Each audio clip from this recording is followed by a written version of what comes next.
This is Stella, and she's 11 weeks. She's an Australian Shepherd, and I've always loved those dogs. When I first got her, we tried to feed her just normal puppy food, and she kept vomiting.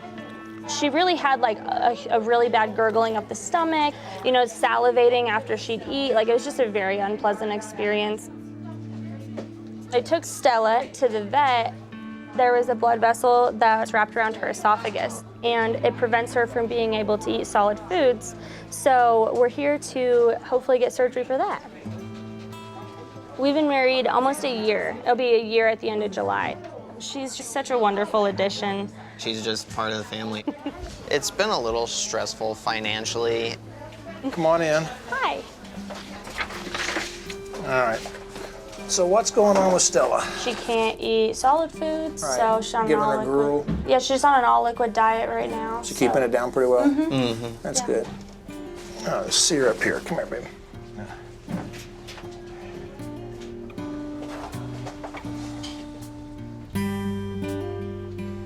You totally happy puppy. Yeah. Pretty darn cute. I took her to the vet. Have they taken x-rays? Yes. This is not good. So this is the esophagus here. This should be kind of what it is, just a little thin line, and the food just goes down, ends up in the stomach. There's a stricture right here. The esophagus is strictured off. At this point, there's no way Stella's getting, a lot of solid food down. The esophagus can't push food past this spot, and so everything behind it is just backed up like a dam. It's not that common. It's an old vessel. You only need it when you're in the womb. It's encircling the esophagus, so it's important that we cut that band so the esophagus can work normally. It's a very delicate surgery, and you're right next to the heart, or right on top of the heart, and that's the scary part. I've only done 2 of these. This would be 3rd. We had 1 die and 1 do really good. If you don't correct it, even on a liquid diet, if they gag it up and suck it down the wrong pipe, that'll kill you. We'll probably run blood work today, get a catheter in her, do all those kind of things, get everything ready, start on some antibiotics for tomorrow. That's usually the way we do these. And then we'd call you after the surgery, okay? All right, well, I'll get a checkup, get her back, and we'll go from there, all right? Okay, So thank you. Thank you, yeah. And I think she'll do great, I really do. I hope Good. so.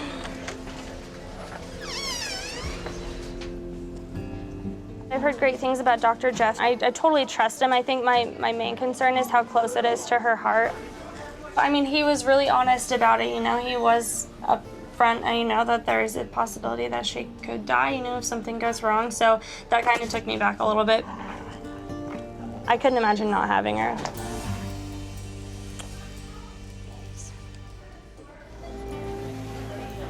I'm having Dr. Petroglevin on this surgery simply because her fingers are half the size of mine. It's going to make it a lot easier to get inside the chest cavity in this puppy.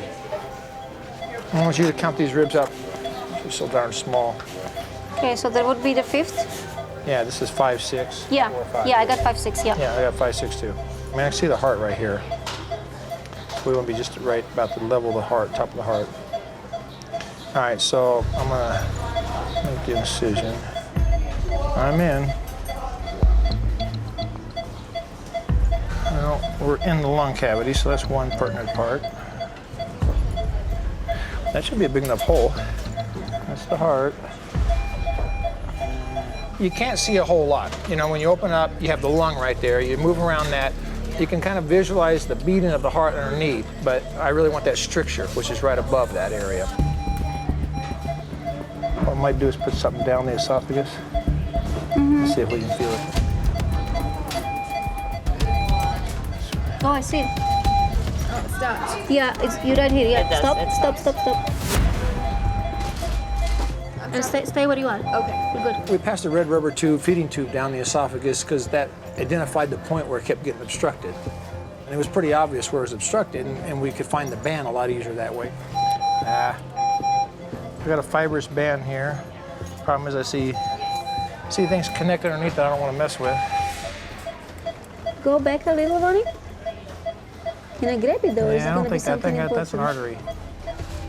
It's kind of scary cutting something that's thick and white. It's like, okay, is that going to bleed? And if it does, it's going to bleed a lot because you're right there outside the heart. You pretty much sentence that dog to death. and I can feel a stricture. Problem is, it almost looks like there's blood in it, and there shouldn't be. Yeah, I'm just really kind of afraid to cut that. It looks, I mean, I swear it should be, but what if it bleeds?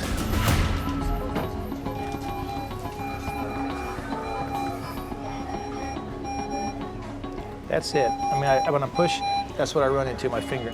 Yeah, that's got to be it. This is a tough surgery. The bottom line is we have to cut the scar tissue band. You cut anything that's active, and we could have massive bleeding very quickly, and that could lead to death. All right, put your finger's smaller than mine. Put it in there and just see. I mean, when I feel it, it's the band that you were grabbing. I have it squeezed between my fingers. I don't feel Okay. a pulse going through Okay. it. Well, that's what we want to cut. Can you find it?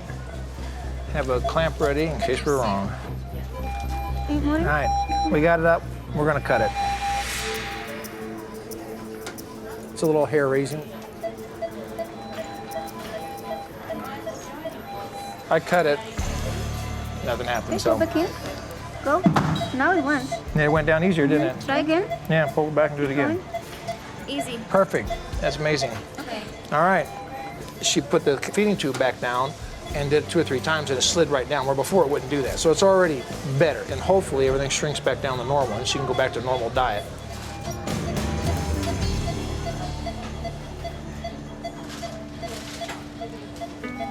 Okay. All right. That's very good.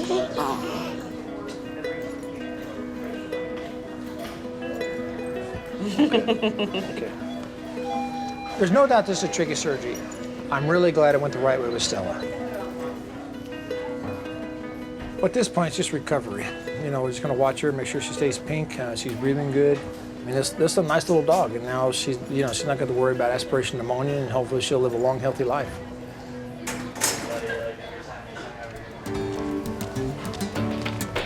"11-week-old Stella had surgery to open up her esophagus so she can eat solid food. All right, honey. Stella's doing absolutely amazing this morning. I didn't expect her to have so much energy, but she's acting like nothing ever happened. She never went through surgery at all. So all this energy in Stella is a very, very good sign. It tells me she's going to recover a lot smoother and faster, and actually just recover. We're glad she made it.